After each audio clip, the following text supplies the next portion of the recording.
Mega Nurhidayati sebagai guru kelas TKB di TK Primadona Bangsa. Kali ini saya melakukan kegiatan praktik baik yang bisa membantu Bapak Ibu untuk menstimulus semangat siswa untuk belajar sehingga mendesain pembelajaran yang aktif, kreatif, dan menyenangkan bagi seluruh siswa. Terima kasih. TK Primadona Bangsa terletak pada Kota Purwodadi yang tepatnya di Jalan Hayam Wuruk, Gang Purbakala, nomor 74 Purwodadi, sebelah selatan Dinas Pendidikan Kabupaten Grobogan. TK Primadona Bangsa adalah sekolah swasta yang di bawah naungan Yayasan Bakti Suci Purwodadi. Perkembangan pendidikan anak usia dini di Indonesia menunjukkan dinamika yang semakin kompleks seiring dengan meningkatnya kesadaran masyarakat terhadap pentingnya pendidikan sejak dini. Fenomena yang cukup menonjol adalah meningkatnya tuntutan agar anak usia dini telah menguasai kemampuan membaca, menulis, dan berhitung sebelum memasuki jenjang sekolah dasar. Hal ini menimbulkan beban psikologis bagi guru TK yang berada di posisi dilematis. Di satu sisi, harus memenuhi harapan orang tua dan tuntutan sekolah penerima, sementara di sisi lain berkewajiban mempertahankan prinsip pendidikan anak usia dini yang berorientasi pada proses tumbuh kembang anak secara menyeluruh.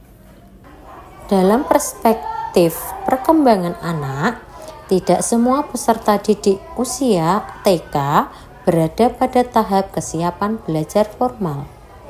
Sebagian besar anak masih berada pada fase prasekolah yang menuntut stimulasi melalui kegiatan bermain yang alami dan menyenangkan.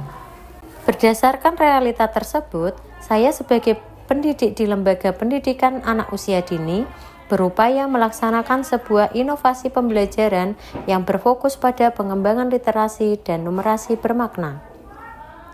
Inovasi ini diberi judul Menumbuhkan Literasi dan Numerasi Bermakna Anak Usia Dini melalui sentra bermain tematik berbasis pengalaman konkret. Inovasi ini bertujuan untuk menciptakan pembelajaran yang menumbuhkan kemampuan literasi dan numerasi anak secara natural, menyenangkan, dan relevan dengan pengalaman hidup mereka, serta mendorong pemahaman orang tua mengenai pentingnya proses belajar yang berorientasi pada anak, bukan sekedar pada hasil akademik.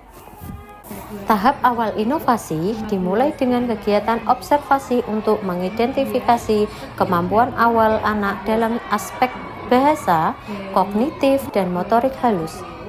Edukasi kepada orang tua menjadi langkah penting agar mereka mendukung kegiatan belajar anak tanpa tekanan dan ekspektasi berlebihan.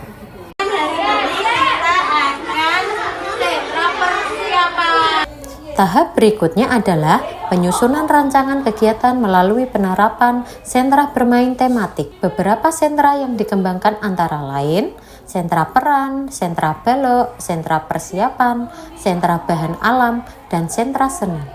Setiap sentra dirancang dengan mengintegrasikan unsur literasi dan numerasi secara konstekstual berdasarkan tema pembelajaran mingguan. Sebagai contoh, tema Bertualang di Alam. Anak menghitung benda-benda alam seperti ranting, membandingkan ukuran daun, mengenal huruf dari mengkolase huruf dengan kerikil, serta membuat peta sederhana. Inovasi ini menekankan penggunaan media pembelajaran berbasis bahan konkret dan ramah lingkungan. Guru memanfaatkan bahan alam dan bahan daur ulang seperti kardus, daun, kerikil, dan ranting. Melalui media tersebut, anak-anak dapat mempelajari konsep huruf, angka, bentuk, dan pola secara nyata. Nah, tadi kita habis sentra apa? Persiapan. Tadi kegiatannya apa aja ya teman-teman? Iya, membuat peta sederhana. Dalam kegiatan bermain, guru berperan sebagai fasilitator yang memberikan stimulasi berpikir melalui pertanyaan terbuka. Setelah bermain, anak diajak untuk melakukan refleksi melalui kegiatan bercerita mengenai hasil karyanya. Refleksi ini menumbuhkan kemampuan berbahasa, kepercayaan diri, dan kesadaran terhadap proses belajar yang telah dijalani. Sebagai upaya memperkuat keterlibatan keluarga, guru menyusun kartu aktivitas rumah, yaitu lembaran kegiatan sederhana yang dapat dilakukan bersama orang tua, misalnya menghitung peralatan makan, menulis daftar belanja bersama.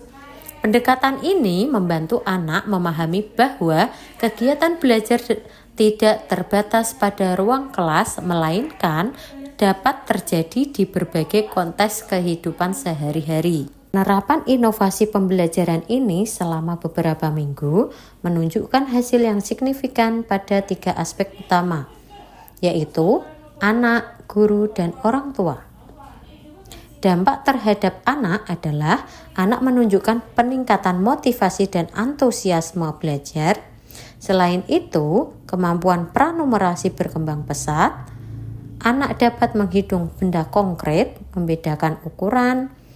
Kemampuan motorik halus juga meningkatkan melalui kegiatan seperti meronce, menempel, dan membentuk huruf dari plastisin. Dampak terhadap guru adalah guru menjadi lebih kreatif, reflektif, dan lebih peka dalam melakukan asesmen autentik berdasarkan pengamatan terhadap aktivitas anak. Dampak terhadap orang tua adalah orang tua mulai memahami bahwa proses belajar anak usia dini tidak perlu dipaksakan. Mereka menyadari bahwa kemampuan literasi dan numerasi dapat tumbuh melalui aktivitas sehari-hari yang sederhana dan menyenangkan. Dari pelaksanaan inovasi ini dapat disimpulkan bahwa peran guru di jenjang pendidikan anak usia dini bukanlah sekedar sebagai pengajar materi akademik, melainkan sebagai fasilitator yang menumbuhkan minat belajar anak melalui pengalaman yang menyenangkan dan bermakna. Guru memiliki tanggung jawab besar untuk menciptakan lingkungan belajar yang kondusif, kreatif, dan berpihak pada anak.